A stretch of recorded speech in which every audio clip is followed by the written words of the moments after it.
Welcome to Retro Fanfic Retrospective, the podcast where we dredge up old fanfiction and expose it to the cold, harsh light of 2019.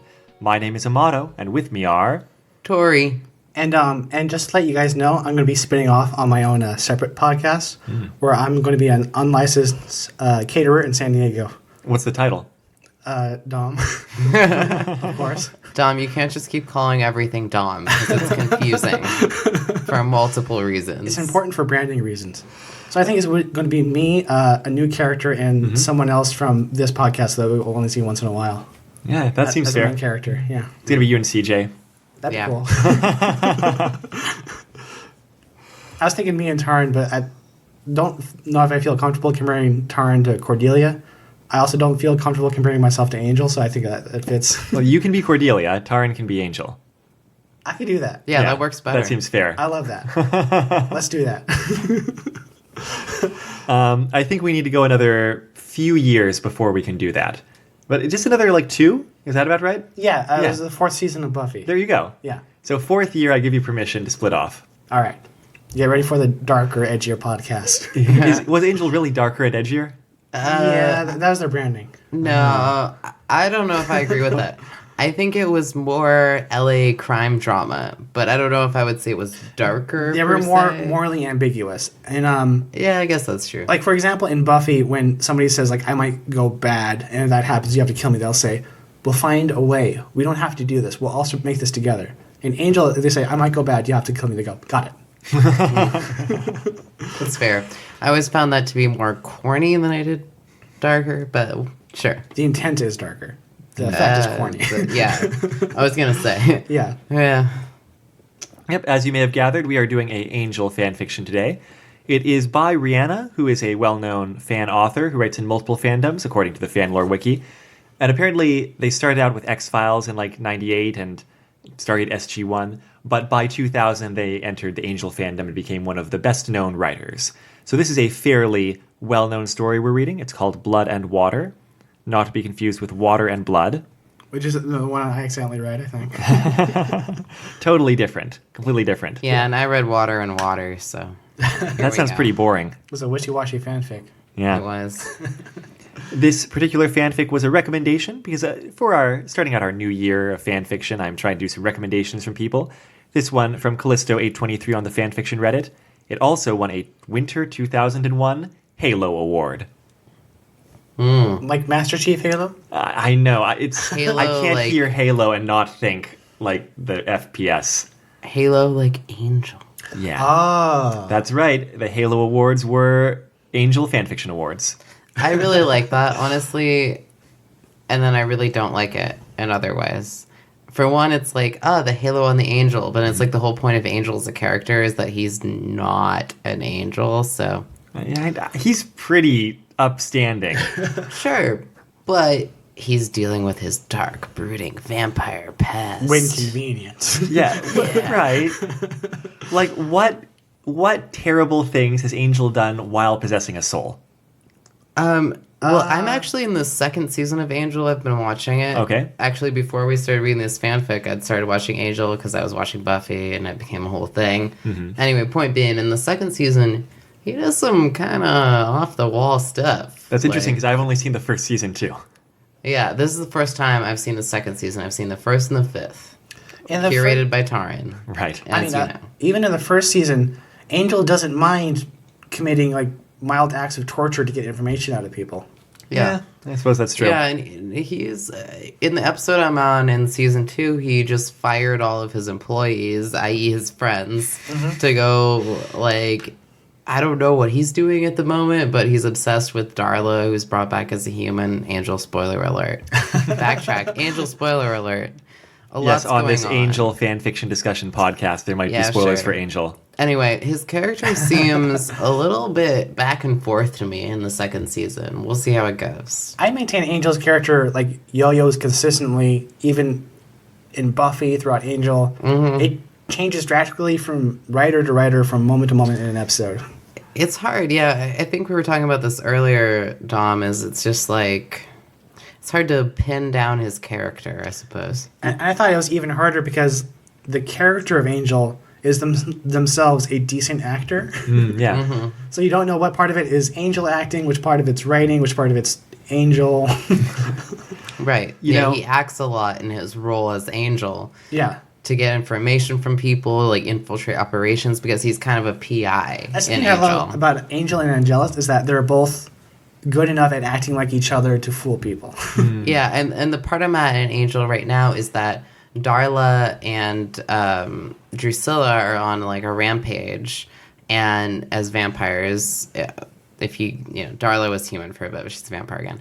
Anyway, there's this whole thing where Angel comes back in, and Drusilla, actually acting even more off the wall than she does in Buffy, is like, he's not Angel, he's not Angelus, I don't know who he is, kind of thing. David Boreanaz. Yeah, so there's this whole ambiguity of like who he is, whether he's the torturing vampire without a soul or whether he's Angel, the good guy. And I feel like that's kind of the whole show is like, who is this man? This discussion of Angel's morality is reminding me there's another Angel fanfic I want to do, but I'm not sure we should. That is a Screwtape Letters crossover I'm called interested. A Letter from Screwtape What? to Mr. Holland, which is just Screwtape sending the law firm advice about how to deal with Angel. But it's only like 1,600 words. It's really, really short. Very It's like a chapter of the Screwtape Letters.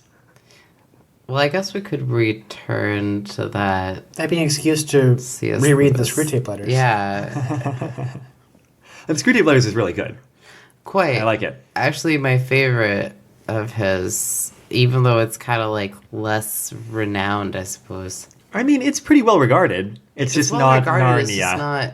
Well, yeah, that's the thing. Is like, yeah, it's not Narnia. That's a good way to put it.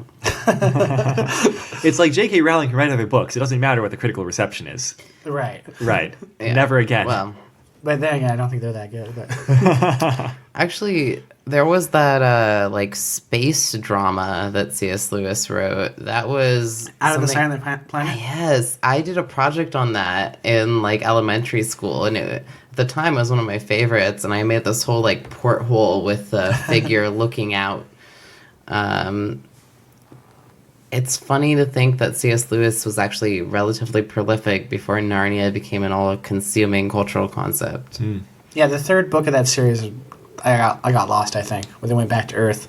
It's weird how that was the one that lost me. Yeah, that was a nutty series, but I was obsessed with it as a kid. So I think we've drifted just a little bit. have we now? We're here to discuss a fanfic called Blood and Water. It's an Angel fanfic, the year 2000, by Rihanna. And that was after the first season had. Yeah, I think this is post first season. Right, because first season was 99, which corresponded directly with the fourth season of Buffy. Which Yeah.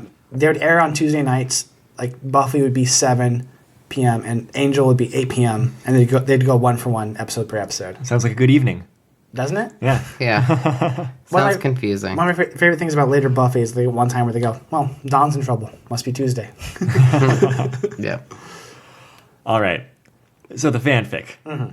Anyone want to start us off setting the scene for this fanfic? Sure. This actually starts. It's. I suppose it's a little bit over the top, but it's also very sentimental. A description of from Angel's perspective of being woken by his mother, pleading to save his life when he's dying of an illness at a very young age. Well, Yes. it was sick bed care for a young Angel from his mom. Yeah. And we don't really get any context for this cold open, but it's like delirious Angel imagining this. It's not badly written. I was kind of expecting it to like specifically tie into the plot, and it doesn't really specifically, I feel like. I just It really doesn't. I've been watching as much of the first season of Angel as I can, and I just finished the one where it talks about Angel's dad, and I feel like this had a similar flow. It started with like a cold open of, Liam, young Liam, as we know, Yes. in being period Angel. clothing. Young With Will the- I am. No. And this seems to Yeah, fit that sort I of know. thing where you would just a lot of this is like you would know it visually because like they'd be in olden times with the period clothing. Yes, and that actually happens a lot in Angel. Yeah. Like every other episode, there's an opening revolving around his past, which is actually kind of cool. And I kind of like this opening because, this isn't, as far as I know, a part of Angel, but he's about to die and his mother's praying for him. And it's kind of this idea of, like he's living this cursed vampire life. And the opening ends with a prayer, a very familiar prayer to me. Now I lay me down to sleep. I give the Lord my soul to keep. But it says, I give my soul to thee to keep, whatever. Right. And should I die before I wake, I give my soul to thee to take. And then it kind of repeats. And should I die before I wake, and should I die? And that's how the prologue kind of ends.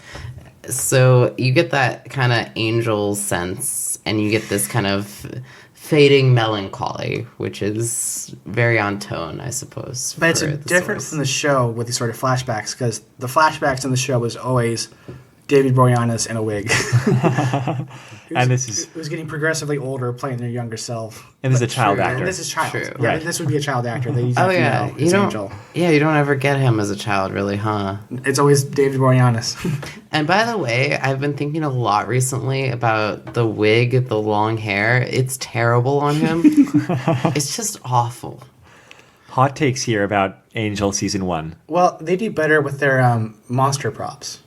Yeah. I'm not sure I like the show's fight choreography, but like their makeup and their props are always on point. It's amazing. Would you say you'd give them props for that? No, Amato, I would not. Oh, 'Cause okay. I have a soul. Amado, on the other hand, our fanfic overlord. Yeah, speaking of not having souls. No, I think you have a soul. I think I gave you mine in 7th grade to learn about anime. I don't think I was aware enough to get a good bargain there. I could have extracted a lot more concessions there. I think we both could have done better, yeah. So the thematic connection here with like that, angel flashback is that it's him. It's like a memory of being sick with like the weaknesses of the flesh. Right. And our actual chapter 1 is called Crossbearer, and it's a scene with Gunn and his folks patrolling L.A.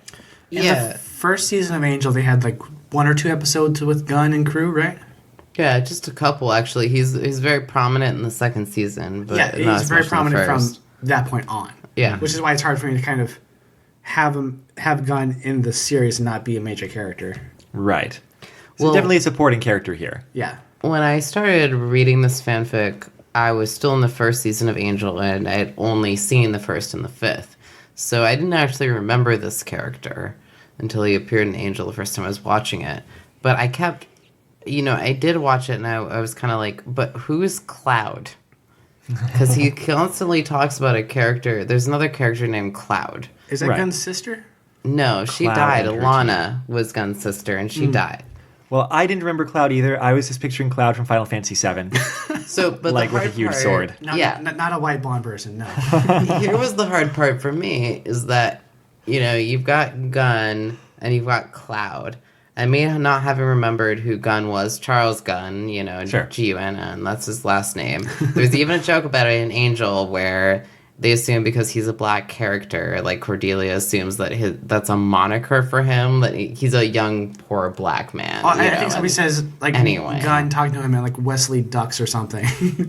Like, Well, his no, brand. there was also a joke where they're like, Gun, that's a cool name, like as if they assume it's some sort of moniker about him, like, anyway, point being is that's his last name, his name is Charles Gunn. Well, but I kept hearing the names Gun and Cloud, and I was like, are these Final Fantasy characters? Did I walk into Yeah, there a you Final go. Fantasy crossover? But now I know that, Charles Gunn is a character in Angel, but Cloud is also this woman who's riding with the crew, and I don't remember her ever being a character. Well, about the Gunn name, like, I've been looking at the credits a bit more than I usually have. Mm-hmm. And then later there's also, like, a demon named Skip, which seems completely out of nowhere. Mm-hmm. If you're looking at the credits, there are people, like, higher up that are named, that have the last name Gunn, and, like, the editor's name is, like, Skip. Oh, So neat. they're, like, recycling people's names. That's chill. Yeah. And so the plot going on here. Sorry to rush you. It's just We're kind of mixing in our Angel experience into the talk. that's true. We forgot to talk about it separately. I was so excited to talk about this fanfic. But I think we can keep mixing it in. Yeah, that's probably fair. Yeah. But they're patrolling. I kind of get the impression from this fanfic that they're the ones who do the work in LA, and like Angel only does like the big ticket cases. Here's the thing about Gunn's crew is that they're a bunch of poor kids from a poor neighborhood in LA. Because what you assume is like Angel takes high profile clients. Yeah. You know? Like mostly people who can pay. Because he's trying to make his way. Actually, Angel takes on anybody who happens to wander into the episode. Yeah, but, you know, a lot of times Cordelia set up this whole situation where they got to pay or they can't pay. Or anyway, point being is that where his offices are located, and that changes, nonetheless, they're in more upscale parts of town. So when the reason he meets Gunn in the first place is he wanders into his part of town. In his part of town, they're like, a vampire is here, we're going to stake him. They've got a whole crew and a whole setup to stake vampires. And like in a Buffy world, that's absolutely you have to do. See a vampire, you gotta stake it. Sure, yeah. It totally makes sense. But that's because, they basically live on top of a nest, and they don't have a choice. Like, these are all homeless young kids in LA. Yeah, and like so this very is victimized population. Yeah, and this is the show's attempt to address that. I don't know if the show does it particularly well, but I appreciate that they do bring in, like, you know, a young black person as the leader of this crew, and there are all these kids trying to survive. So that's Gunn's whole thing, is he has a crew of like young people trying to survive without homes, without parents who support them in low income areas. It seems like I'm glad they approached this theme, but I don't know how well they did it. Is a good description of the Buffyverse, like in pretty much all topics. About anything. Yeah. Totally true. The thing I liked about Angel, the series Angel, more than Buffy, is that like Buffy kind of seemed like it had some sort of morals to live up to, and Angel sort of like, you know, fuck it, we're just going to make a fun series. So, I mean, most of the time they talk about stuff that they chose to talk about, it wasn't built on that. Well, speaking of fun, this chapter has the first occasion of kind of a scene where I could really picture the action happen on Angel. Yes. Which is, Gunn is pursuing a vampire into an alley. You know, the alley was silent. I'm starting to read from it now. A faint rustling from behind the dumpster to his left made him look, but it was only a rat. Gunn walked on. He lifted his left arm, tilting up the heel of his hand and exposing the veins on his wrist to the night air. I know you want some of this. It's good stuff. The very best. Packed full of vitamins, and... He heard the roar from behind a pile of discarded boxes and braced himself for the vampire's charge. Come and get it! The vampire lurched towards him, and Gunn fainted to one side, avoiding its grasping arms with ease. He hopped backward several paces and waited for the counterattack, and waited some more. The vampire stared at him, as if unable to decide whether pursuing its meal was worth the effort. Gunn looked about, suddenly wondering if Cloud had been right. Damn it, what if this was a trap? He'd walked right into it, and he only had himself to blame if the vampire fell over. And I can really see the like cinematography and the like blocking for that kind of scene. Yeah. And it'll happen again in some other action scenes where I'm like, this seems like an Angel or Buffy fight sequence. And like to jump the gun a little bit, a lot of this is very Angel on tone. Yeah, it is. Yeah. It's one of those ones where it really feels original flavor most of the time. Well, Tori and I were talking about it, and you said you couldn't remember what part it was the fanfiction, what part of some stuff you watched. Yeah, it was midway through the fanfic, and I was also watching episodes of Angel. And yeah, there was one night where I was like, what episode was I on? And then I remember that I was thinking of the fanfic. So it's good that it's quite on tone. The only thing that took me out of it was this character named Cloud.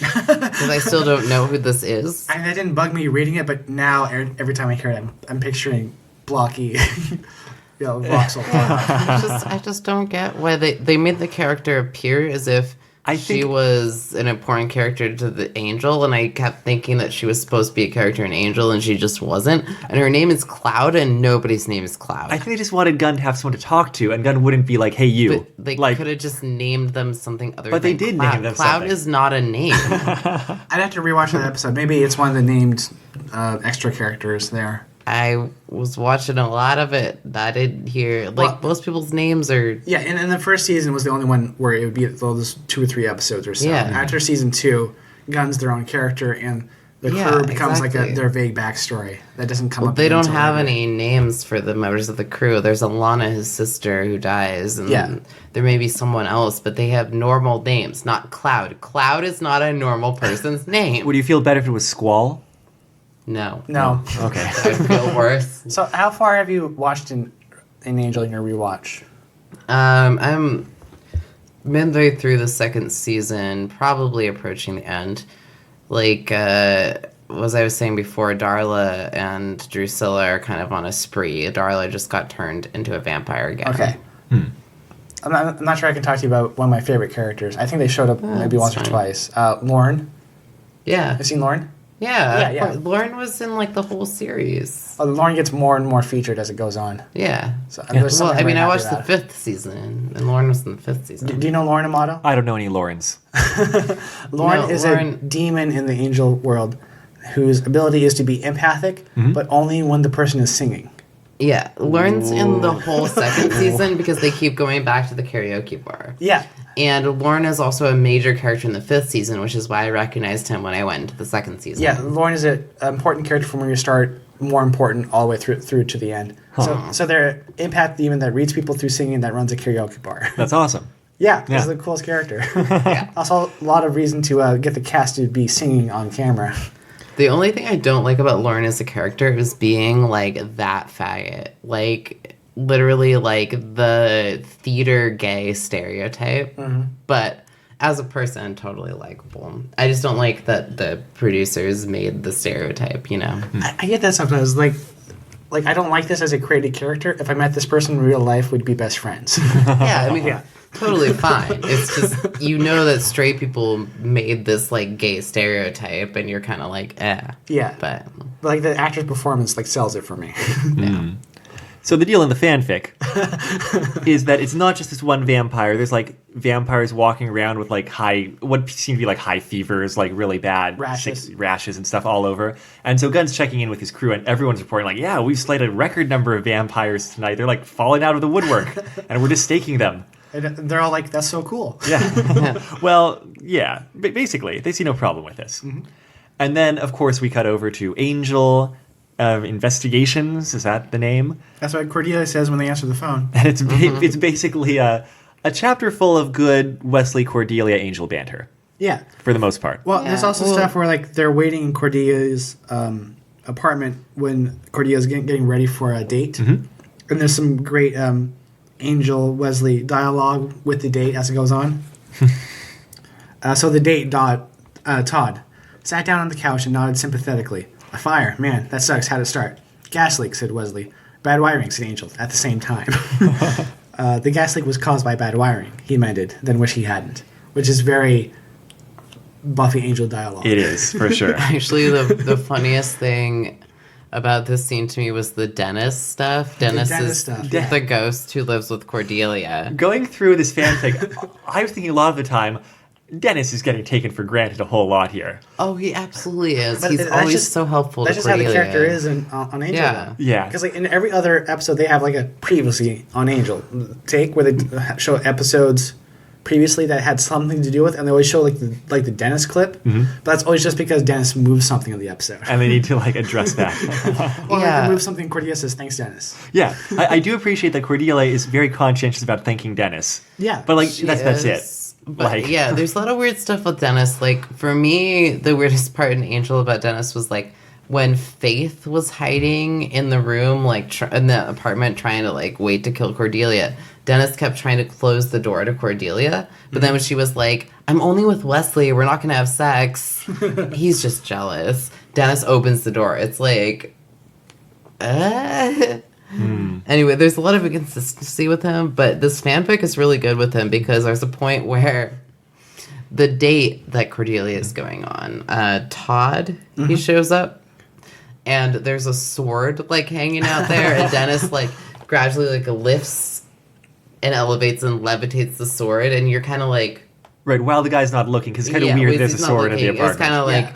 It's kind of like ominous for a second, then he just like slowly floats it out of the room. Yeah, You're Wesley- like, thanks, Dennis. That's sweet. Yeah, in this scene, Wesley and Angel and Dennis are all hiding various demon-killing implements from the date. Yeah, it would be really funny if it was like some good visual gags. It's still pretty funny.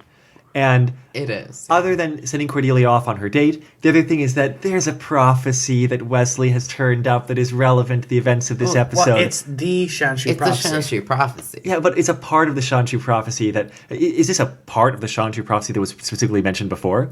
Well, the Shanshu prophecy is specifically mentioned in Angel, and that what happens specifically in the Shanshu prophecy changes throughout Angel, depending on how they interpret it. In so it's just parts. very, very Angel that, like, there's a part of the Shanshu prophecy that is... It's very Angel to, like, have Wesley open the door, walk in, lay down, go, I just interpreted this, or, like, we got to pay attention to this, or there's a prophecy about this. There's the main point is that the goal is that Angel will turn human once the prophecy is fulfilled. Yeah, I remember that part. Yeah. Okay. So the Shanshu prophecy is purposefully vague for purposes of writing. Mm-hmm.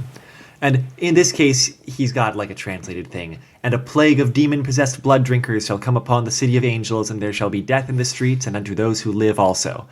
And I like in the conversation, Angel's first thought is like, are we already in the middle of a plague of demon-possessed blood drinkers? Because there's tons of vampires in LA, and it's kind of weird. Yeah. And they're like, oh, no, actually, that's pretty reasonable. That's Angel said, I've been all throughout the continent before and met like maybe one other vampire. Mm-hmm. You can't throw a rock without hitting a vampire in LA, and it's not even a hellmouth. Yeah. So yeah, which I love how they address that, because the point of like Buffy is that Sunnydale's on a hellmouth. That's why there's all these demons. The rest of the world doesn't notice them because there's not so many. But people in Sunnydale like eventually do start to notice. But the thing about Angel is they never explain how so many demons can exist in LA and no one notices. They just say, it's LA, shrug.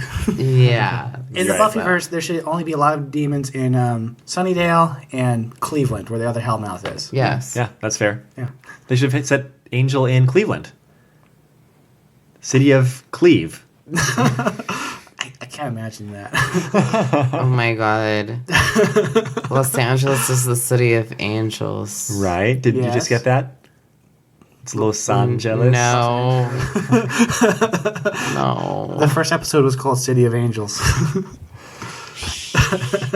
At the end of that chapter, Gunn gives them a call and he's like, or actually gives them a house call, like comes to the doorbell. And he's like, I've got something you probably want to see. Yeah.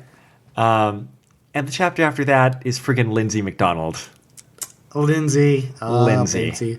People who like watch through Angel have a very specific thought about Lindsay. What is that thought? It depends on the person, I think. Is it friggin' Lindsay? He is bisexual. Okay. I think until the last season, it's like kind of an affectionate... Like, people like Lindsay, I think, as a character. Why? I don't know. I mean, why do you like any of the Wolfram and Hart characters? Yeah, I mean, he like vacillates, there's several points he thinks about leaving them and being, like not an evil lawyer, but then he never really fully commits. So liking him is like... Wait, tell me about these non-evil lawyers. I don't know anything about that. Cheap shot. Okay. They do it several times in Angel, don't worry about it. What Lindsay's doing is that he's taking a potential client to the opera. The client is a vampire. One of those like elder vampire types. Yeah. The ones that start looking more like demons. Right, the kind of ones that like would have been a big deal in first season Buffy and then are kind of not. Yeah. Yeah. And he's really eager to court this guy because he's like approaching them for something involving summoning the principalities. The principalities are demons in the Buffyverse? In the Buffyverse, you can name a thing, and it then becomes an established thing. Okay. So in this context, this would be the first time you heard of the principalities, but you would understand the context from how people talked about it. Right. I mean, okay, so it's not an established Buffyverse thing. It's in this fanfic. Yeah. Okay, that's fair. Because but it is a Buffyverse thing to say something and establish that and talk about it like it has been established thing the whole time. Okay. It's just that principality is one of the ranks of angels, like, very specifically. Yeah. It would be like having demons and it's like, yeah, they're cherubim. I guess that wouldn't be that weird. Whatever. Something like that, yeah. Yeah. You Okay, got it. So the point is, this is a big ticket, it would be a big ticket client summon thing if, they get a deal going through. And then the elder vampire, Mr. Favard, like, barfs blood onto the carpet of this classy opera because he's contracted the, whatever vampire disease is going around. Mm-hmm. And it's almost interesting and tense after that for a moment where, like, Lindsay has to convince the usher. It's like, no, we do not need to take this elderly man who just vomited blood onto the floor to the hospital. This elderly man with no pulse. With no pulse. Yeah. Which is a hard sell. Who's cold and clammy. It's actually, what opera are they watching at the time? Don Giovanni is Yeah. what's the title? It's one of the ones Oh, where... Don Giovanni is the name of the opera. Yeah, Mozart. Oh, yes, of course. So there's this this nice part where towards the end of the chapter, you've got this vampire vomiting blood, and it's like, apparently there's no vampire diseases, as we discover shortly after, but, he's attempting to stand up, and he doubles over in pain, and Lindsay heard the ugly sound of retching again, followed closely by several screams from the ground floor. On the stage, John Giovanni was being pulled down into hell, unrepentant and damned. So you get this very intense depiction of the juxtaposition of the opera. Or, well, I suppose it's not juxtaposition, it's the parallel of the opera. Yeah, And, it's good staging. yeah. I feel like it's very, very well described staging because they're also sitting in a box, elevated above. I feel like the staging theater. is not a word that I have usually applied when talking about fanfics, but I think it might be a strength of this one. Yeah. It's like things happen in scenes that are interesting and easy to imagine fairly consistently. Like, this would be a good teleplay. Yeah, it would. And actually, also, right after the Don Giovanni's pulled into hell, we have a paragraph that goes, Lindsay grabbed Favard by the back of his jacket and hauled him unceremoniously back into the box, where he collapsed onto the ruined carpet, clutching his stomach and moaning. Yeah, so you get this, like, unceremonious clutching after the, like, drama of Giovanni being pulled into hell. Yeah, and then ends good with... juxtaposition. That's good juxtaposition right there. Yeah. I see the good storyboard. Yeah, it ends with no alternative course open to him. Lindsay sat down next to Favard's semi-conscious, twitching body and waited. And when I read that, I imagined the crescendo of the strings and then cut to black and then commercials. Yeah, for sure. Yeah. Now, speaking of staging, scene 4, it's more normal staging because it's just Cordelia on a date at a fancy restaurant. Right. With her date. The chapter's called Cordelia the Vampire Slayer, which I really liked. This has one scene that I just thought was really pitch perfect. Yeah. Towards the end there. Yeah, This is a really good scene for Cordelia. Like, she doesn't get a lot of play in Buffy. She's depicted as shallow. She gets... Well, that's why Angel in general is a good series. Yeah, a lot of the first season of Angel is Cordelia getting really standout moments, I think. Totally. You really like her in Angel, and in this scene, you kind of love her. Yeah, I could really imagine Cordelia's actor doing the scene well. Yeah. And so, part of it is this kind of date chat and her trying to describe her life and work situation in ways that are not weird and scary, which, she does a decent job of that. Yeah, because she's out on her date in this scene. And then obviously the date is crashed by a vampire.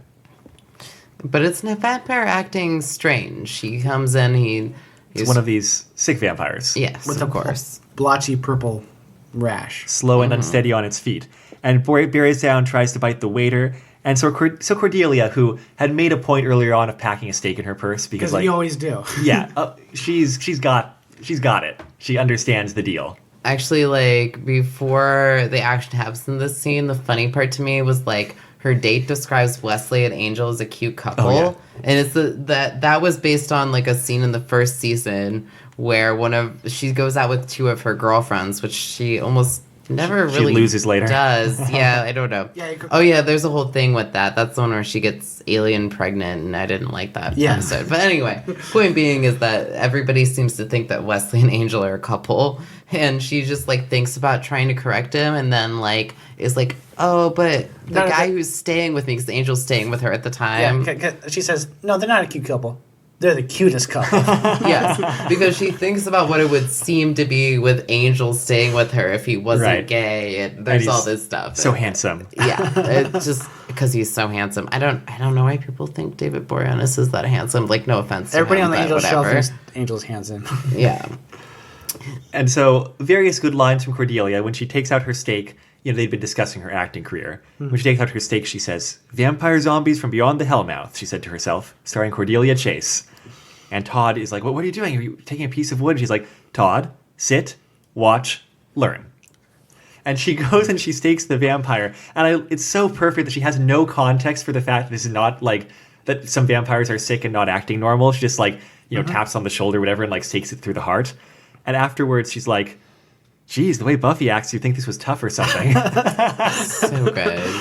That was so good. It's also fun because in both Buffy and Angel, the amount that a normal person can fight a vampire is always nebulous and changes dramatically from scene to scene. Right, just based on dramatic necessity. Exactly. But this also makes sense because he's sick and he's frenzied and he doesn't expect somebody to come and try to stake him. Right? And Cordelia is experienced. Right. Yes. Yeah. And I like that. I like they did it that way. I like the title for the next section. Read it. Yeah. A Vampire in the Basement and Other Errors of Feng Shui. Actually, all the chapter titles are quite good. They're pretty fun. Yeah. So because vampires were just staggering around everywhere last night, Gunn and company just like grabbed one and kept one, yeah. Yeah, they just kept one to like show to Angel because they're allied basically. And they have it like locked up in what is it exactly? In the basement of wherever they're staying. Yeah, makeshift cell. Probably that same factory set they use for every other fight scene. I remember that factory set. Yeah. Mm-hmm. Even just from the first season, watching it like many years ago. And like Gunn's crew is very anti-vampire, and like it seems like it should be prejudiced, but like they have very good reason to be anti-vampire. Well, yeah, I think being anti-vampire is not like a unreasonable stance for anybody. No. Yeah. Honestly, compared to the like police detective ally, they understand Angel's like a good guy who kills vampires and demons. Like Yeah, they got the idea. They have a thing in later seasons of Angel, maybe third or fourth season, where Gunn's more of a member of Angel's team than Gunn's original crew, where Gunn's original crew comes back and talks about Gunn like they're a human traitor or something, Huh. and does like terrorist acts against nice demons. Oh, yeah. I can see that too, I guess. So, Angel and Wesley take a look at it and they're like, oh yeah, it seems really sick. But Wesley's like, both of them are like, but vampires do not get sick. There are no vampire diseases. That's not a thing. Like, this can't be a thing. Which is also something they'd say in an Angel or Buffy episode. Right, despite all appearances. Yeah. Like, this is, Wesley, oh yeah. That's one of those questions, though, when you talk about vampires, like, are there vampire diseases? Like, demons get sick? Wait a minute. Because they do have vampire poisons. They've established that.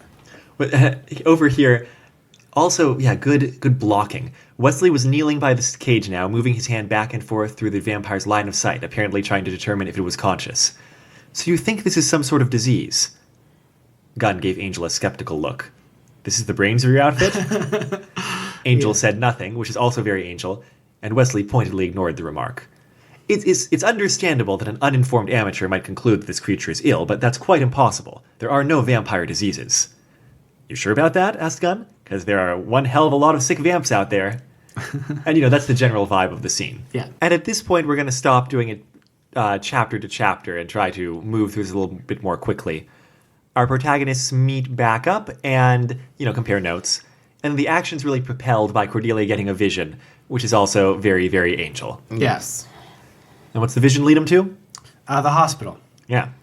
The hospital where there's like a kid who's also sick, like a human, non-vampire kid. With the same sickness that the vampires have. Right, which is splotchy strange. purple stuff. Well, and they have some hypotheses about this, and it's kind of interesting.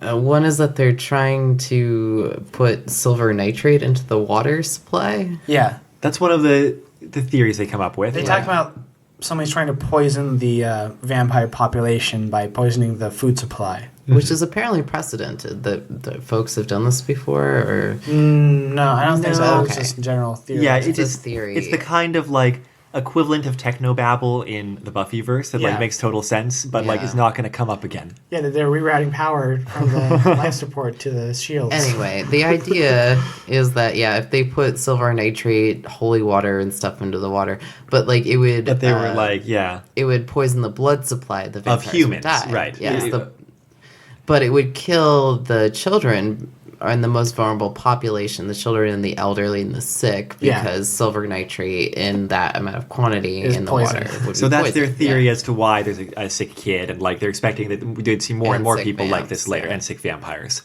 And people go off in different directions. Like Angel has to go. I forget what he's taking out exactly when he goes to meet with Oh, I guess he's like tipping off their police contact. What's her name? Yeah, they go to the hospital. Angel drinks from a water cooler while listening to Wolfram and Hart lawyers talk about and doctors talk about something. Oh, yeah. And then afterwards goes to meet with Kate, their police detective contact. Who's Yeah. pretty hostile at this point in the series. She's always hostile. She's not hostile in the early parts of Angel. She turns hostile at first, and then nice, then realizes Angel is a vampire, then hostile, then hostile, then hostile. Yeah, she's hostile after like the first 4 episodes, right? Then there's a turning point, and then turning back. Yeah. So there's like a sweet spot where there's not. But yeah, mostly hostile. So he tips her off. He's like, oh, maybe you could check out the water supply. He's like, fine, whatever. And Kate's like, you're a vampire, go away. Right. Also, whatever. But then also he runs into a tattooed vampire and gets into a fight with it. And I thought the whole fight scene was very Buffy-verse. It's, demons punching each other kind of thing and like grappling with each other sometimes. And, the big revelation here is that, well, for one thing, this vampire's got tattoos all over it. For another thing, it doesn't seem to be hurt by sunlight, which is a big deal. Not hurt as much. Well, it doesn't seem to be badly seared by sunlight. Yes. Compared to, say, Angel, who is. And so it's one of those fights where it's like one of them's trying to force the other into like the sunlight, out of the shade of the alley or whatever. That kind of fight. You can picture it just from that description, I'm sure. Tori, what do you think about the fights in Buffy and Angel? What do I think about the fights? I will say that this fanfic, I think, does a good job of depicting those fights. I think they're very struggle-oriented. Yeah. And that's where the tension comes from, is it's a lot of times, like, Bruce Lee always kind of had this thing where it's like a real fight doesn't happen until it's on the ground kind of thing. And that's where, like, the kenjutsu, the jujitsu. Kenjutsu is the sword thing. I'm tired. Jujitsu element comes in as it's like the style of whatever works.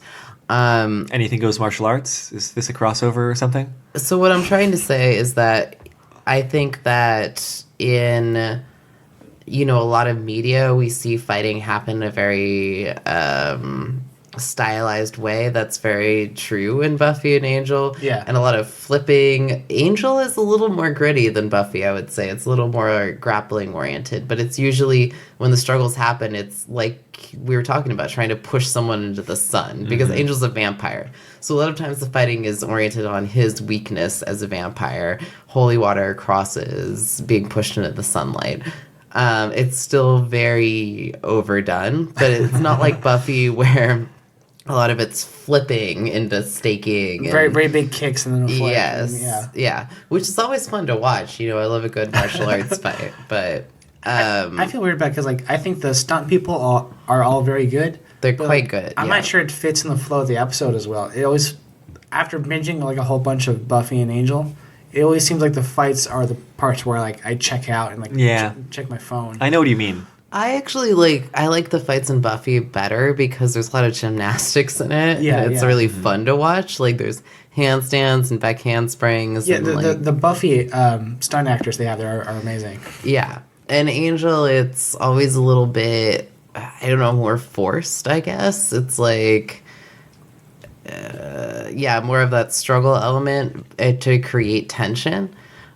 But it's hard to believe a lot of those struggles because you can see so many ways in which they could easily counter their opponent. And instead, they're pushing on each other. Yeah, instead they grab both shoulders and push instead. Exactly, yeah. I mean, it's exactly how it plays out in this fanfic. So that's a compliment, I suppose, to the fic because it's very Angel.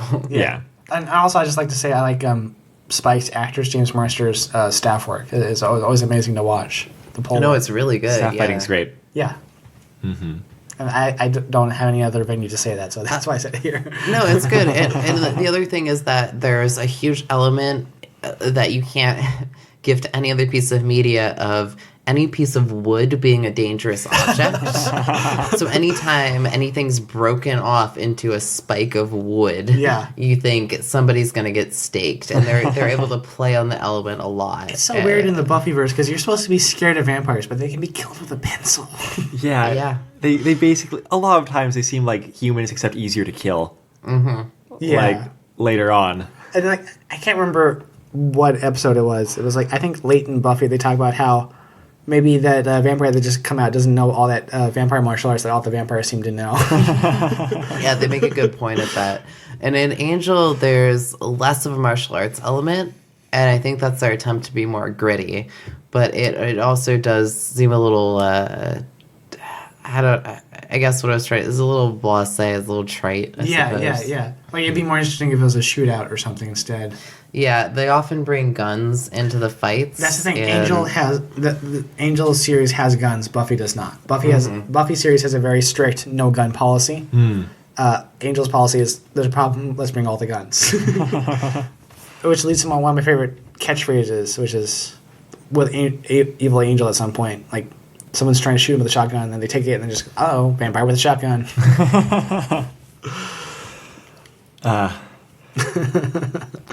It is quite funny how they use guns in the series. In Angel, yeah, they load up.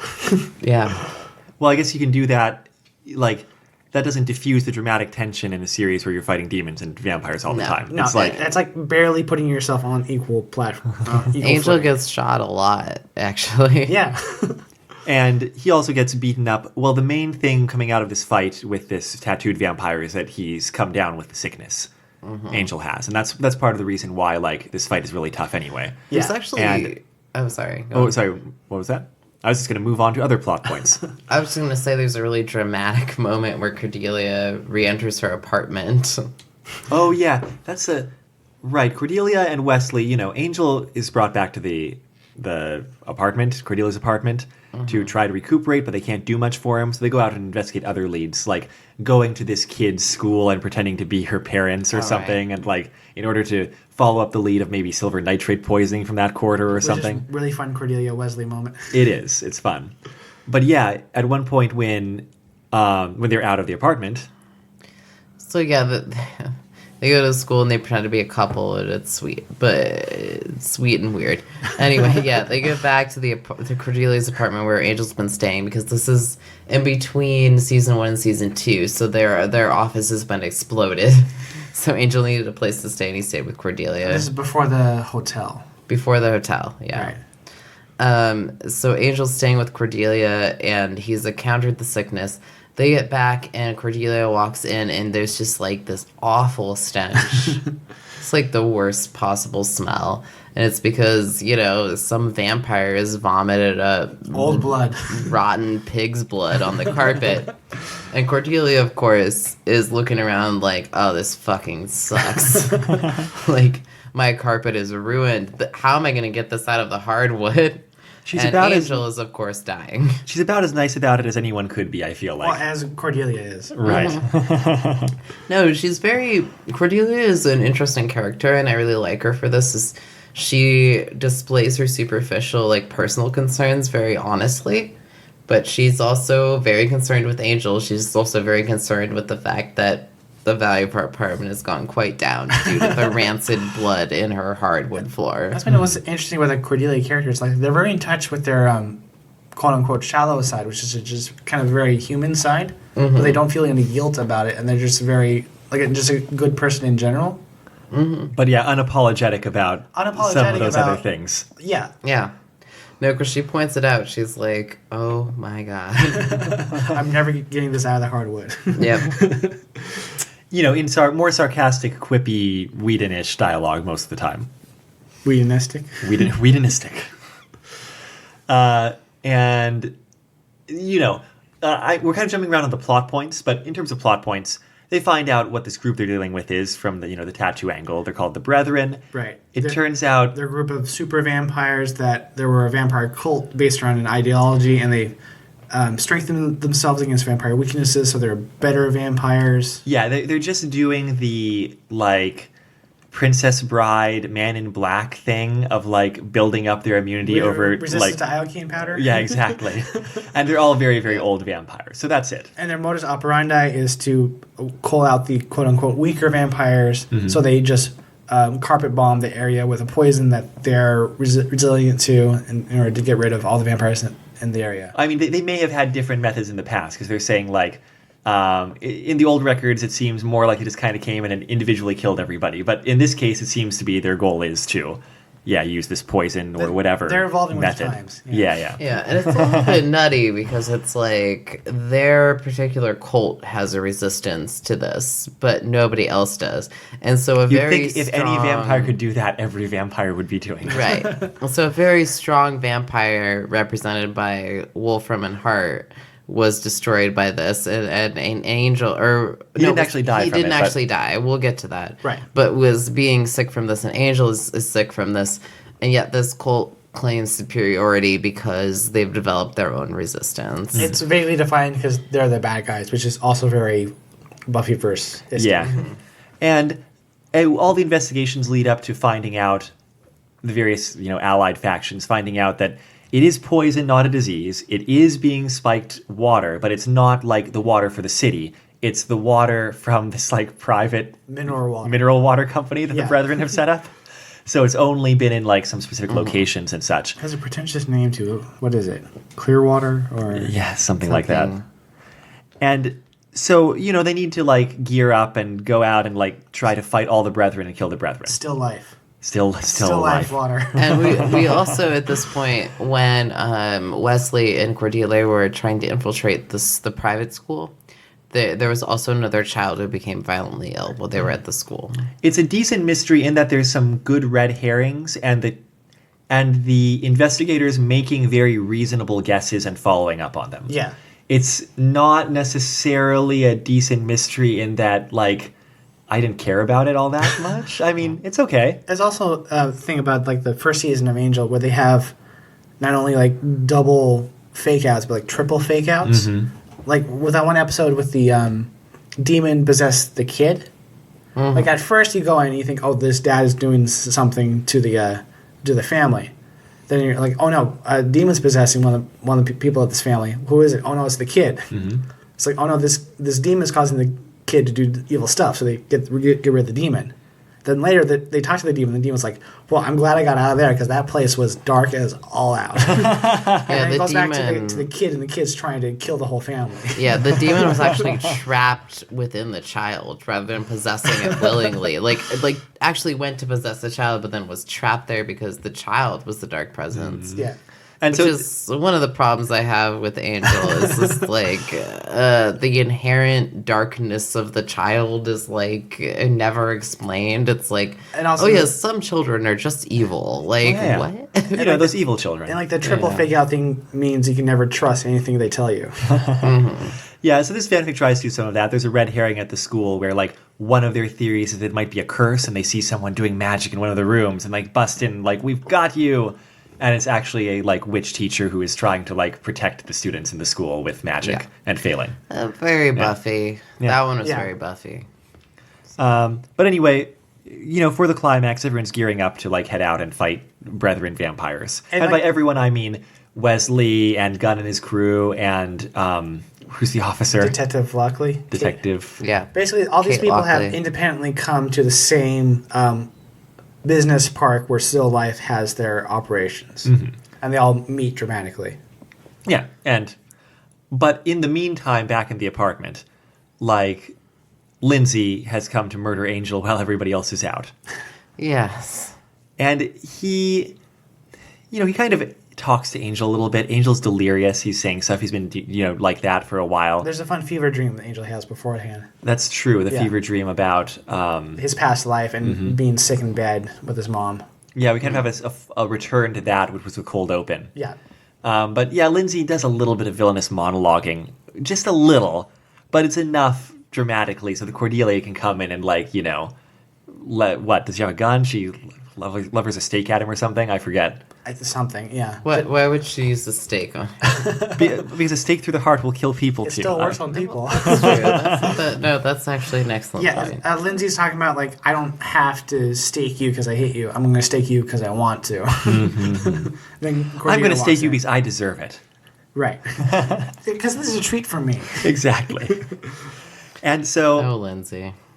even though Dennis disarms Lindsay, and I was kind of thinking, Cordelia, you could kill this guy. Like, I kind of get why she doesn't, because, he's a human person and there's legal ramifications, especially when he's from a law firm. And I don't think this point in the series, but they haven't really established that Lindsay is a fighter or not. Has like taken levels in fighting class. No, they have not established whether he can fight. Okay. But Dennis can do really useful things. That's true too. But in the end, he leaves a business card, which later on in the fanfic, I was kind of jumping back and forth a bit. Mm-hmm. He leaves a business card. He's like, I feel like you're someone I can do business with. So if you need to do some business, here's the business. Bismuth. Some serious bismuth. Let's get down to bismuth. Yeah, he leaves a card on his way out. And obviously, like, if you leave a card, the card has to be fired by the third act. So Cordelia uses that in the end. It's the Deus Ex Machina because it turns out when you have, like, a whole group of really powerful vampires against, like, Wesley and a police officer and some kids that are admittedly good vampire hunters, it's the kind of numbers situation that doesn't work out too well. Did we get a reason why Lindsay left in the first place? Was he overwhelmed by Cordelia? Yeah, he was disarmed, and she I see. could have, like, physically murdered him if she really wanted to, and so he didn't really have the chance to, like, kill Angel there. Lindsay's motivation has vacillated throughout the show so far, if this is towards the end of the first season. It keeps on doing like that, too. Yes, like, it does. Well, it kind of makes sense for Lindsay's character to back out if there's a fight while still trying to maintain the higher ground in what's going on. Yeah. So, like, Lindsay leaves the business card saying, you're going to call me and negotiate. And, like, scamoozes. And she does. Like, it's the way that the situation was resolved at the end is that various, Chekhov's guns get fired. Cordelia had used the business card, it turns out later, to contact Lindsay to arrange to summon the principalities. Which was mentioned in, like, the third Which was mentioned part, back in that conversation with the elder vampire. And, the principalities basically, like, tear apart the Brethren. And they're like these, crazy-looking things. Wesley with the detective with Gunn's crew were on the losing end of a fight with the bad vampires, the Brethren. Yeah, these super vampires. Yeah. And, it comes out in the following action. You need to do that because... it was to save Angel's life. I don't quite understand how killing the Brethren actually helps Angel specifically. Well, I guess it's more to save humans' lives. It was to stop the infection and to get Angel to Wolfram and Hart's clinic. Oh, that was part of the deal. I forgot. Where they replace all their blood with clean vampire blood. Clean vampire blood, right. They have... Wolfram and Hart has a relationship with a private clinic that serves, just outside of city limits. Vampire customers. And that had also been established earlier as a place where, the elder vampire that Lindsay was trying to, make a deal with was taken to. And Cordelia called them because Lindsay told Cordelia to watch the TV at some point, which Cordelia forgot about, but Dennis turned on the TV. Dennis is MVP. Yeah, and Cordelia saw the ancient vampire mentioned earlier was up and about and healthy in the background. Which kind of proved that Wolfram and Hart had some sort of cure for this. Yes. And so the deal that she made was she handed over the prophecy scrolls. Hand over the Shanshu scrolls. Which had been stolen from Wolfram and Hart earlier in the series anyway, which right? Which is dramatically appropriate enough. And Lindsay and also gave all the information that they had about it. And Lindsay was happy to make this deal because it made him look really good to his superiors, who weren't angry with him specifically over his client getting sick. But they were very interested in their clients not getting sick and dying. Yeah. And so... So where do we land on the children who were sick? The Wolfram and Hart volunteered, along with all that, to take care of the sick children, and it was a great PR move for Wolfram and Hart. It was. But do we understand why they were sick in the first place? Because they were also drinking the mineral water. With silver nitrate. Which also has silver nitrate. So we did determine it was silver nitrate poisoning. It was silver amongst nitrate. Other things, like an unholy water and some other things. And a minor curse to bind it all together. Curse, yeah. Which was the element that the doctors were having trouble identifying implicitly. For some reason, I had the impression it ended up being other than the initial hypothesis of the poison, but I suppose it was. So there we go. And so then all that's left to do is for people to debate with Cordelia whether or not that was a good move. But she's like, and Angel's like, you should have just let me die because I'm a cursed existence. I'm a vampire. I love your Angel impression. It's great. Yeah. And Cordelia's kind of like, fuck that. Like, you're my friend. I'm not going to let you die if I have an option. Yeah, Wesley and Angel both said, if we had the choice, we would chose not to. And Cordelia's like, well, fuck all y'all. Right. And they all kind of agree to disagree because they appreciate her motives and respect her choices, and also Angel's not dead, and that's cool. And also, Angel was dead for a period in this. Oh, that's right. We yeah, skipped that. Yeah, he's But extra dead. This was this really annoying Super part of dead. this fan fiction. I'm not True gonna love. lie. Is that for a minute there, Angel stopped breathing. Which hey, he doesn't actually have to breathe. Wasn't breathing at all in the first place. He never really does that. Like, it's not a thing. Yeah. Now, this is my big issue with Buffy, too, by the way, is the fact that in the first season, he can't save Buffy because he has no breath. Yeah. So Xander has to Do the revive her, CPR. has to do CPR. But yet again, Angel smokes, Spike smokes, everybody breathes. But you have to breathe to talk. Yeah. Everybody breathes. And so at this point, at least they address the fact that breathing is a thing that vampires do. Yeah, it says specifically he didn't need to breathe to live, but he needed Yeah. to inhale to speak. So he and so stops at like one point he's breathing. too sick to even And they do talk that. about breathing Yeah. as more of a comfort thing than a need to Sure. live thing. But vampires do breathe. We see them panting frequently from exertion, That's true. whatever. They don't need to breathe, but they do breathe. This is my big issue with Buffy, though, is the fact that Angel claims he can't do CPR because he can't breathe. When they do breathe frequently. Like, they couldn't smoke. Anyway, They can point still move being, air, yeah. Yeah, they can breathe. But there's this whole thing where he stops breathing completely, and Cordelia sees the soul leave his eyes as if he's dead, but he does not turn to dust. He's just lying there like a corpse. Yeah, you're right. No And one she's should all have thought he was fucking, dead. freaked out about it. She's like, he's totally dead. He's totally dead. Blah Well, blah. blah. she's like- it's like, why would she think that? Because a vampire that's asleep should look like a corpse, right? Yeah. Pretty much. Yeah, Same you would thing? Pretty much, yeah. She Yeah. does. They do get that later. Like it's like, oh yeah, he doesn't. None of this actually means he's dead because he's a vampire. Yeah, but basically it serves to disturb Cordelia, who's Yeah. And force her more into watching action. over their friend, and their friend just looks dead. But she should know this. Like, she's seen him sleep. She knows. Anyway, point being, she gets all perturbed about it, and she gets to this, there's got to be a catch. There's got to be a catch. There's got to be a way I can get out of this. There's always a way I can get out of this. And that's when she calls Lindsay for the cure. Digs the card But- out of the trash and calls him up. Yeah. But it's one of those things where this maybe my only complaint about this fanfic, because it's like, we don't get any evidence in the series that anyone would think a vampire was dead if they weren't turned to dust. Well, I think it's the psychological culmination of watching someone be sick for a while and delirious, and eventually for a long time on your couch. Mm-hmm. I think It's that might. catatonic, yeah. Yeah, I think that might put someone into more panic mode. Yeah, I kind of get it. It's just also like, why does she think he's dead? Because vampires are not, dead unless they're dust. And also, if this is something they don't understand, they don't know how it works. Yeah. Yeah, that's true. The whole I mean, but, disease or like, poisoning situation yeah. to begin She with. totally gets that a vampire turns to dust when they're gone, Anyway. Okay. By the way, I saw at the library a young adult Buffy book, and I checked it out, and it's a reboot. What? It's a Buffy the Vampire Slayer middle school reboot. And I was like, how did I not hear about this happening? I don't remember the title, but it's not all new characters. The returning characters are Buffy, Joyce, and Mr. Pointy. But the Watcher is different, the friends are different. Wait, Giles isn't in it? No, it's a different Watcher. What? Why? Because it's a completely different continuity. I was like, how are people not talking about this? They just did a new Buffy series as a young adult novel. They have Mr. Pointy, but not Giles? Yeah, seriously. Look, Mr. Pointy is far more important than Giles. No. No. Do you Do they even remember? have the context for Mr. Pointy? That was Kendra's stake. Do they even have the No, context? she just names it Mr. She names her stake Mr. And does Pointy. Mr. Pointy does a great rendition of Freebird? I don't think so. Giles is the hottest character in Buffy the Vampire Slayer. I just love the times when Giles is singing and all of a sudden everybody's super turned on. And it's also super hilarious too, watching it as an adult to see all the teens and college students perturbed by Giles being sexy. Here's the cover.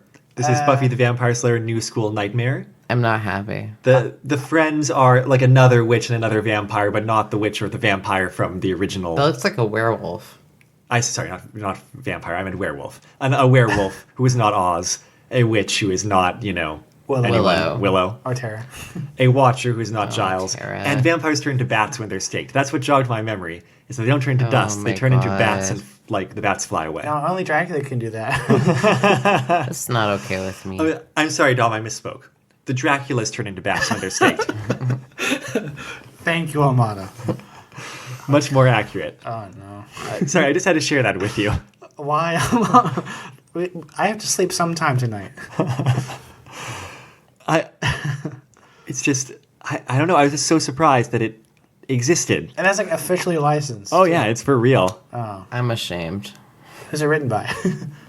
Carolyn Nowak. Nowak. It was like written by like Marty Noxon or something. That'd be okay. Yeah. Yeah. There is a second book as well Jane that came out September of this year. Wait, that's not even out yet. It's September 24th of 2019, so it's a thing that's going on now. So this is a thing that's happening now. It's a thing that is happening So you're now. saying we can stop it? I didn't say that. If we defeat the evil force behind the Buffy teen story. Can't stop this train. All right, how did this fanfiction end? Well, we basically described it. There's kind of a But there's hanging an epilogue. cliffhanger Right. where like Wolfram and Hart are talking and they're like, oh, well, we'll deal with Angel another way with this thing that's going to happen next episode. Which was the season 1 cliffhanger, I think. Yes. Oh, yeah? Yeah, which was what was in the box. Mm-hmm. What wasn't the wife's head? It was. Well, in this case, it's like was a they're whole talking vampire. about someone who is an ally who is female, and like Well, she's a vicious, smart killer, and yes. she knows the true nature of the demon inside our angel. Yeah. Another 7 or 8 weeks to regain her strength, and she'll be ready. Mm-hmm. I don't know, They couldn't account for the syphilis then. Apparently not. but yeah, I mean that's we talked about the main points of the fanfic. We did. It's very original flavor, which I don't know. I feel like in some ways that's always fun to read, and in other ways it's always kind of hard to talk about. For me, Because you mentioned before how being on tone isn't really necessary for a fan fiction for you. no, not at all. I mean, but I said in that conversation, like there's a certain pleasure to it, but I feel like it's harder to talk about. It's just like, yeah, that felt very much like, Back to the Future, or like, yeah, that seemed very Angel. Or what's the last one we did? I feel like we did another one recently. Oh, the X-Files episode, yeah. Yeah. So the X-Files story was like, oh yeah, that's very X-Files. But if they're not doing something totally off the wall, it's a little bit harder to discuss. It's more like we're just watching an episode of Angel and talking about what happened. Yeah, that's true, but I think that's where maybe our praise can lie. Oh, for sure. Is very on tone for Angel, like even the corny pieces. And I don't know how much of this was the author like intending, that deliberate kind of like corniness, or if they bought into the Angel vibe enough to try to emulate it, But they I'll caught bet it was the tone. conscious, yeah. It's conscious one way or the other. It's just they caught the tone. Yeah. And that's definitely something to praise. It's just, yeah, there are definitely points where it becomes very, I don't know, like points where it doesn't make sense plot-wise, like why these children are getting sick. There's the initial hypothesis that, at first, like when the brethren come in, doesn't seem true, and then it becomes true nonetheless. Seems a little bit like off base, like they could have done a little more to do that work rather than going with the silver nitrate poisoning hypothesis that had come out of nowhere to start with. Well, the way they twist But- that is that they originally think it's like the city's water, and it turns out to be like The high quality mineral. but how is Exactly. that a Yeah. twist? Like that's It's- just well, it's a- it's a different water than we thought. I Well, mean, it is, as opposed to like the whole population, they're targeting the specific population that would buy mineral water. Sure. right. And there were other theories that get thrown out and crossed out when they no longer seem applicable. In Again. fact, there's kind of a point in the middle of it where I thought it wasn't pretty interesting how that developed, where they had all these theories about being a disease and such, and like the theories are disproven until like nothing quite makes sense or hangs together in terms of like how they understand this is working at all. Right. And I thought that was fairly well done. Because like they have the detective go to the reservoir and talk to people that are saying like, "There's no nitrate in here. I'm insulted. Fuck Right. you. Yeah. I'll be calling your superior. You're a loose cannon.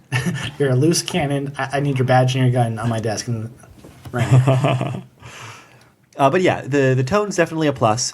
Like I said, The cinematography and staging, so to speak, I thought were also very well done. And it was... the last fight scene was a little bit fuzzy and uninteresting, I feel like, compared to some of the other things. Especially since it got solved by black blobs. Yeah. Could have been more interesting. Yeah.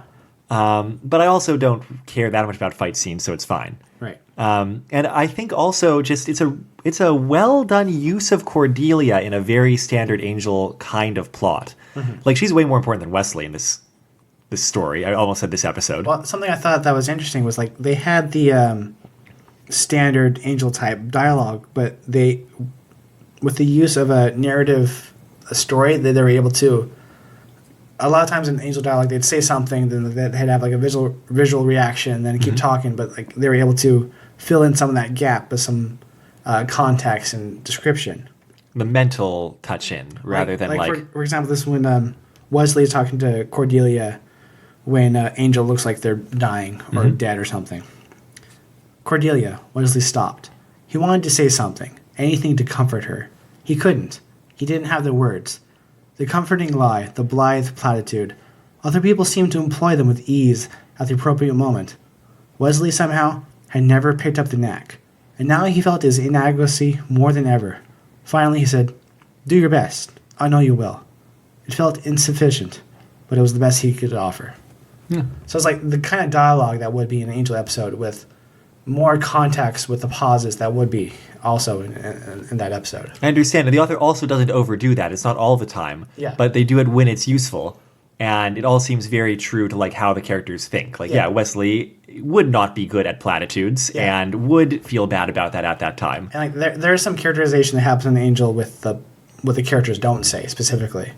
Like in that other demon episode I'm talking about, where like Wesley references their own dad at one point where it's like, well, a dad doesn't have to be demonic in order to do something to his family. He just has to, well, never mind, and then moves on from there. But it's like that sort of statement with the silence speaks interesting volumes to the character.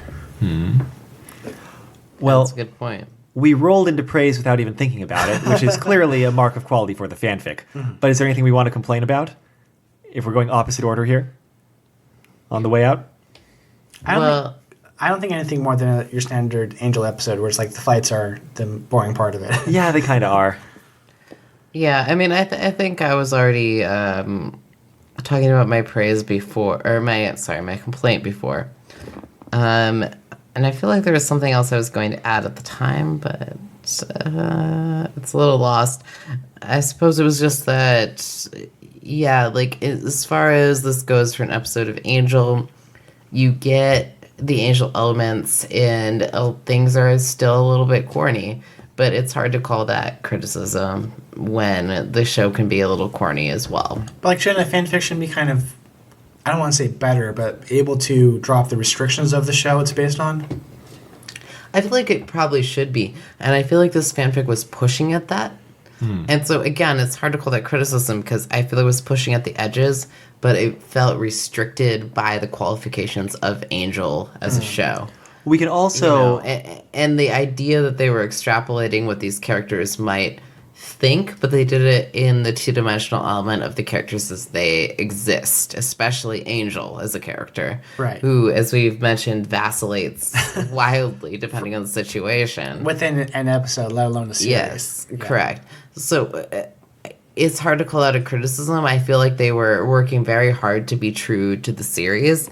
I definitely feel like they could have done more because they reached more with the plot. And they reached at this idea of like the vampire poisoning and the vampire brethren. And yet they didn't expand on the motive of the brethren very much, other than they were a vampire superiorist cult. And they didn't expand much on these kids and the effects that it took on them. It was very Angel, but nonetheless, I felt like there was more to be sought after in this fic. And it's a weird criticism to have because it's more like, I liked your ideas so much, I wanted to see more. It's kind of like praise, but nonetheless. Let me also just point out here, this was July 2000, so it's really early in the life of the fandom and in anybody writing about Angel. So this would have been between seasons 1 and 2. Right. And also, it appears to be, at least on Archive of Our Own, the first Angel fanfic this author wrote. Now, I was still happy to choose it because I had a reason to think it was good. It was award-winning. It was recommended. But it could also be, to some extent, feeling out the characters and like what the author wants to do with them in that kind of like more standard frame of reference. I'm just spitballing here because I haven't read anything else by the author. Did the author do other Angel fanfics? Yes, there are 14 works by Rihanna in the Angel of the Series collection on Archive of Our Own. Sometimes things were posted elsewhere or are not posted there. I noticed that they have several collaborations with Yahtzee. Did we do something by Yahtzee? We did do something by Yahtzee. We did What? Phoenix Burning by Yahtzee. Phoenix Burning. That is the Buffy one. Oh, yeah, that was good. So now I kind of want to read something by Rihanna and Yahtzee. There's several of them here. Well, is it Angel or Buffy, both? Let's see. This one is Angel. This one is Angel. These ones are Angel. The Series. What's that? The collaboration ones? Right. The Right. collaboration ones. Need more Buffy? I mean, just interesting to what they chose. Well, we'll shelve that idea, but it's interesting to see that those works do exist. I think we're probably done with this for now. Yeah. And next week, we are going to be going to something that a vampire would really not like, because he's got radioactive blood. It is a Spider-Man fanfic. What? That's how you go? That's how you do this? It is well established, bud. Specifically, it's going to be a Spider-Man 2 fanfic called Just a Face on a Train by Catherine, Katherine. What is Catherine. Spider-Man 2? It's Spider-Man also. It's Miles Morales. No, it's the Spider-Man 1. Oh, wait, what? it's the sequel to the Spider-Man Broadway show, Spider-Man 2, Too Many Spider-Men. Spider-Man plus 2, Spider-Man times 2. Look, if that was a Spider-Man Broadway over show 2. that had the Scarlet Spider in it, I'd be all about it. Well, that's one of my favorite Kimmy Schmidt things, where they auditioned for Spider-Man 2. Too Many Spider-Men. No, it should be a relatively quick read.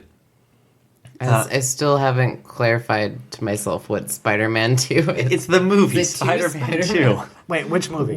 The Tobey Maguire Spider-Man 2. What? Okay. What? Not the Garfield Spider-Man 2? I'm so confused. There's only one movie called Spider-Man 2. Wait, it's a Spider-Man movie fan fiction? Yes. The Tobey Maguire Spider-Man movie. There we go. The second one. Isn't that really, like, antiquated and not even in the cultural purview anymore? It's almost like we're talking about old fan fiction, I know, Tori. but- Oh, hey, how about But also, like, does anyone even remember those Spider-Man movies? Like, Spider-Man Yes, has so much because more of J. in Jonah those Jameson. movies. in All them. right. Yeah, J. Jonah Jameson. It was really good. From Just Kidding Simmons, yeah. That's why everyone Anyway. remembers those movies. Apparently, there's a Spider-Man 2.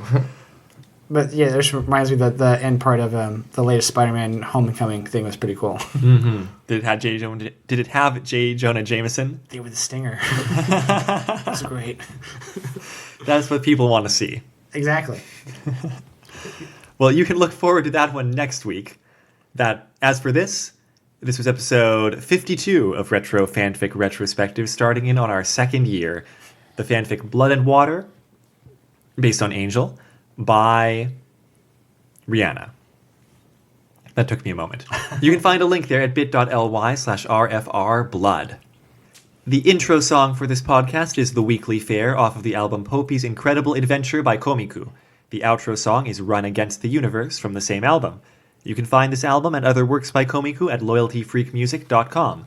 You can find our website at retrofanficretrospective.podbean.com or bit.ly/retrofanfic. If you've got questions, comments, or thoughts about the episode, contact us on Twitter at retrofanfic, Facebook at retrofanfic, or send us an email at retrofanficretrospective@gmail.com. You can also find us on the other thing, the Reddit at Fanfic Retrospective. Leaving comments or reviews on Apple Podcasts or whatever service you use would also be greatly appreciated. And however you contact us, let us know what you like about the show, what you'd like to hear more of in terms of, what things fanfics are based on or in terms of specific fanfics, and we'll see what we do. And also, we'd just like to hear from you in general. If you have anything to say about the show, any thoughts, we'd like the information. It'd be cool to have. Absolutely. I'm Amato. I'm Tori. I'm Dom. We're just 3 Earth life forms trying to be nice to each other. Until next time, take care. Angel's theme song was pretty awesome. With the cello stuff. I've heard a cool cello in any other theme songs before. Honestly, I sing along every time.